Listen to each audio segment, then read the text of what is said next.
नमस्कार बच्चों, महर्षि दयानंद वैदिक इंटर कॉलेज द्वारा संचालित ऑनलाइन क्लासेस में आपका स्वागत है। आज हम कक्षा 12 के गणित में अध्याय 3 आव्यूह के बारे में पढ़ेंगे। आव्यूह से संबंधित कुछ इसमें जानकारियां हैं, कुछ महत्वपूर्ण बातें हैं जो आपको सवाल लगाते लगाते समझा दिया जाएगा।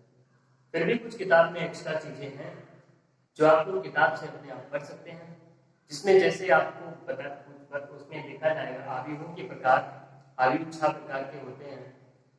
तो आपको किताब में स्टेप वाइज मिल जाएगा कि कितने प्रकार के आव्यूह होते हैं, 6 प्रकार के होते हैं, उनमें क्या क्या उनके गुणधर्म होते हैं। ये सब आप किताब से पढ़ लेंगे, फिर भी यहाँ पर आपको पूरा बता दिया जाएगा। तो हम सवाल के बारे में चर्चा करेंगे। सवाल लगाते लगाते आपको बहुत सारी बातें इसमें समझा दी जाएंगी। तो इसमें पहला सवाल शुरू करते हैं प्रश्नावली 3.1 का। पहला सवाल आता है, आव्यूह ए बराबर ये लिखा हुआ है, इसके लिए कुछ चीजें हमें निकालनी है, ज्ञात करनी है। जिसमें पहली चीज है आपकी आव्यूह की कोटि। तो इसमें सबसे पहले हमें आव्यूह की कोटि ज्ञात करनी है कि आव्यूह की कोटि कितनी है।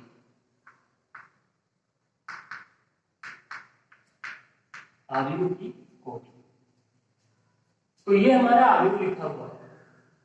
अब अगर आप लोग इसमें देखें तो यहाँ पर 36 में एक पंक्ति ये है, दूसरी पंक्ति ये है और तीसरी पंक्ति ये है। 36 में 3 पंक्तियां दिखाई देती हैं जिसमें नंबर लिखे हुए, इनको पंक्ति कहते हैं। ये 36 की जो लाइनें हैं इन्हें पंक्ति कहते हैं। अगर ऊर्ध्वाधर में देखें ऊपर से नीचे, तो ये पहली लाइन, ये दूसरी लाइन, ये तीसरी लाइन और ये चौथी लाइन, इसमें 4 लाइनें, इनको स्तंभ कहा जाता है। तो हमारे इस आव्यूह में पंक्तियां कितनी है? 3 है। बाएं से दाएं चलने पर पंक्तियां कितनी है? 1 2 3। ऊपर से नीचे आने पर स्तंभ कितने हैं? 1 2 3 4। 3 पंक्ति और 4 स्तंभ। इसी से हमारी कोटि का निर्धारण होता है। कोटि बराबर होती है पंक्तियों की संख्या क्रॉस स्तंभों की संख्या। तो पंक्तियों की संख्या इसमें कितनी है? 3 है, 1 2 3। क्रॉस स्तंभों की संख्या कितनी है? 1 2 3 4। तो 3 क्रॉस 4 जो होगा ये हमारी आव्यूह की कोटि। ठीक है, ये आव्यूह की कोटि हो गई। आव्यूह में जो संख्याएं लिखी होती हैं इनको आव्यूह के अवयव कहे जाते हैं। 3 4 12, कुल मिलाकर 12 अवयव हैं जो आप देख सकते हैं। पहली पंक्ति के पहले स्तंभ में अवयव कौन आता है? 2 आता है। पहली पंक्ति के दूसरे स्तंभ में कौन सा अवयव है? 5 है। इस तरह से अवयव इसमें लिखे गए। फिर आपके इसमें दूसरा सवाल पूछता है कि अवयवों की संख्या कितनी है। तो आपको जैसे अभी बताया गया है कि इस आव्यूह में अवयवों की संख्या हम आराम से निकाल सकते हैं। ये अवयवों की जो संख्या है ये है 3 4 12। कुल मिलाकर इसमें 12 अवयव लिखे गए। फिर इसके बाद में तीसरा सवाल पूछता है। तीसरे सवाल में पूछता है कुछ अवयव इसमें दिए गए हैं, इनको बताइए कि अवयव कौन से हैं। तो क्या है इसमें तीसरे सवाल में? सबसे पहले आपको बताना है A13, ये अवयव कहाँ है, कौन सा? ये जो A13 है ये इस आव्यूह में किसी भी अवयव को रिप्रेजेंट करता है, लेकिन एक शर्त है कि वो अवयव पहली पंक्ति में होना चाहिए और तीसरे स्तंभ में होना चाहिए। A13 उस अवयव को प्रदर्शित करता है जो पहली पंक्ति में है और तीसरे स्तंभ में। तो यहाँ पर हम देखेंगे कि पहली पंक्ति और तीसरे स्तंभ में कौन सा अवयव? पहली पंक्ति ये हमारी है। तीसरा स्तंभ ये पहला, दूसरा, तीसरा स्तंभ ये है। तो पहली पंक्ति तीसरे स्तंभ में कौन सा अवयव है? 19। इसलिए A13 जो है ये 19 होगा। ये हमारा अवयव 19 हो जाएगा। इसके बाद में A21 बराबर, मतलब ऐसा अवयव जो दूसरी पंक्ति पहले स्तंभ में हो, दूसरी पंक्ति ये है, पहला स्तंभ ये है, तो दूसरी पंक्ति पहले स्तंभ में कौन सा अवयव है? 35। तो A21 बराबर 35 हो जाएगा। ये हमारा दूसरा आंसर हो जाएगा।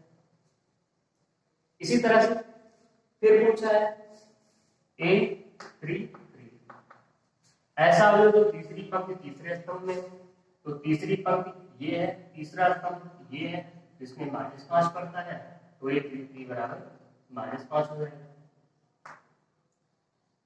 फिर इसमें पूछा है A24 ऐसा अवयव जो दूसरी पंक्ति चौथे स्तंभ में, दूसरी पंक्ति चौथे स्तंभ, ये हमारा 12 पड़ता है, तो A24 बराबर 12 हो जाएगा।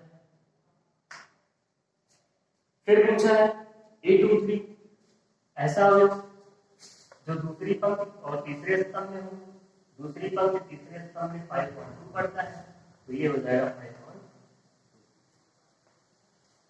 ये हमारा ये सवाल होता है। इसमें 3 स्टेप थे, 3 सवाल था। पहला पूछना था अवयव की कोट, फिर cos 4, फिर अवयवों की संख्या 12 होगी, और फिर इन सारे अवयवों को निकालना था जो आप लोग आराम से निकाल सकते हैं। तो ये हमारा पहला सवाल था। अब अगले क्वेश्चन पर बढ़ते हैं। इसको आप लोग नोट कर लीजिए, उसके बाद में अगला क्वेश्चन लगाते हैं।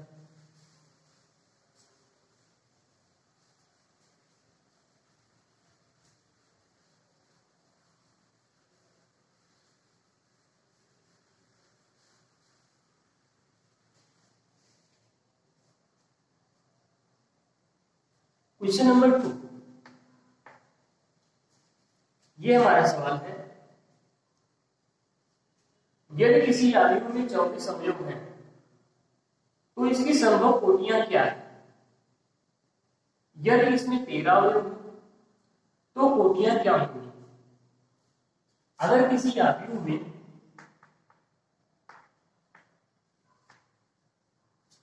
अवयवों की संख्या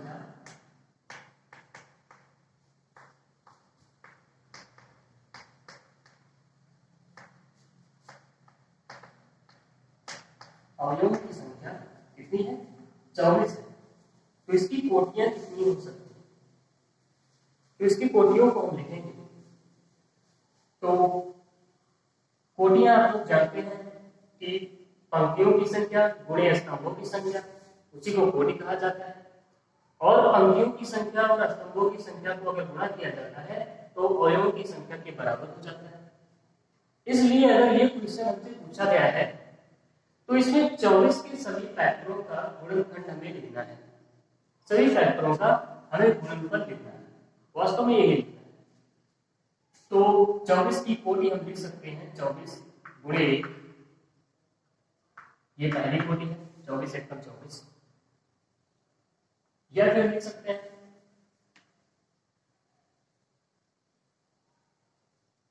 इसको इस तरह से लिखें, 1 गुणे 24, एक ही चीज है, 1 गुणे 24 ये लिख सकते हैं।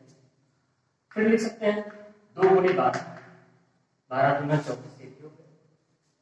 फिर लिख सकते हैं 3 गुणे 8, ये कोटि ये कोटि ये कोटि तीनों हो सकता है।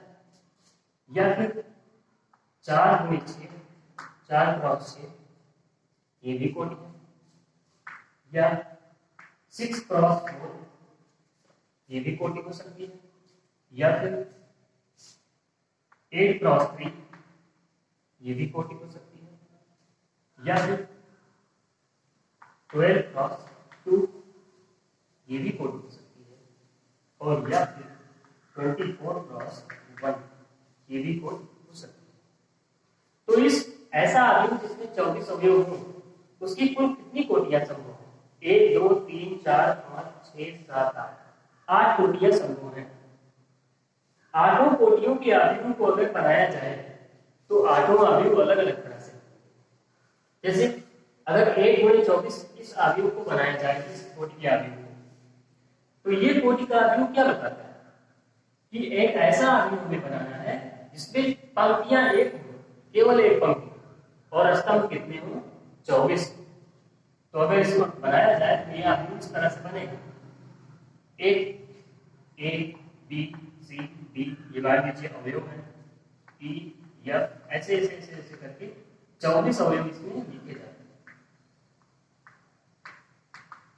ऐसे लिखे जाते हैं 24 अवयव ऐसे लिखे जाते हैं। इस तरह का अवयव ये 1 क्रॉस 24 का अवयव है, क्योंकि इसमें अगर आप पंक्ति देखें तो केवल एक है, एक पंक्ति, दूसरी पंक्ति नहीं, केवल एक पंक्ति। और अगर स्तंभ देखें तो 24 होंगे, 1 स्तंभ, 2 स्तंभ, 3 स्तंभ, 4 स्तंभ, क्योंकि आप लोग जानते हैं ऊपर से नीचे की लाइन को स्तंभ कहा जाता है। तो इसमें 24 स्तंभ होंगे, 1 स्तंभ, 2 स्तंभ, 3, 4, 5, 6, इस तरह से 24 स्तंभ होंगे। इसलिए 1 क्रॉस 24 का कोटि का आव्यूह। अगर आपसे कहा जाए कि ये आव्यूह किस तरह से दिखेगा, इसको रिप्रेजेंट कीजिए, तो इस आव्यूह को हम रिप्रेजेंट करते हैं यहाँ पर।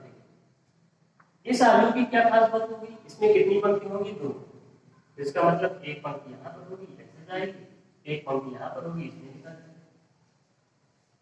कितने स्तंभ होंगे, 12 स्तंभ होंगे। इसका मतलब यहाँ पर लिखा जाएगा ए, बी, सी, डी, ई, एफ, ऐसे ऐसे 12 लिखे जाएंगे। 12 अवयव यहाँ पर लिखे जाएंगे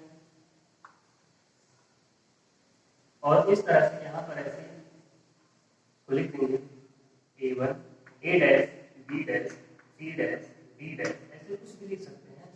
तो इस तरह से 12 अवयव यहाँ पर भी हो। तो इसमें पंक्तियां कितनी हुई, 2, 1, 2, स्तंभ कितने हुए, 12, 1, 2, 3, 4, इस तरह से 12 स्तंभ होंगे। इस तरह से किसी भी आव्यूह को हम दर्शा सकते हैं। तो ये आपका दूसरा क्वेश्चन हो गया। तो इसमें हम बेसिकली यही पूछा गया था कि इसमें कितनी कोटियां संभव है। तो आप लोग बता सकते हैं इसमें आप 1, 2, 3, 4, 5, 6, 7, 8, कुल मिलाकर 8 कोटियां संभव है, इसलिए इसका 8 आंसर। फिर इसी क्वेश्चन में पूछा है कि यदि इसमें 13 अवयव हो तो कितनी कोटियां संभव है। तो अगर इस आव्यूह में 13 अवयव है, यदि आव्यूह में 13 अवयव है,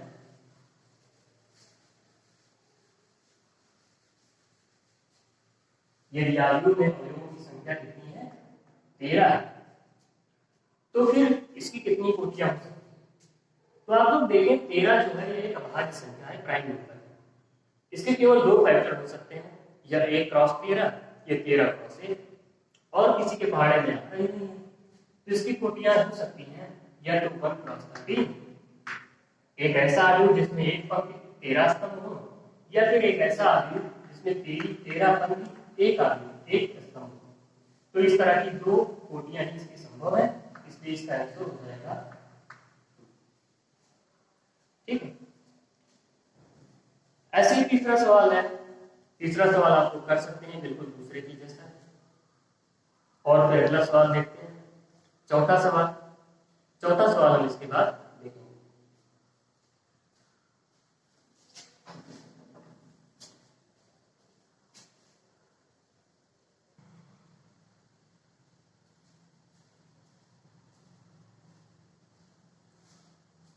तो ये तीसरा सवाल आप लोग आराम से लगा लेंगे।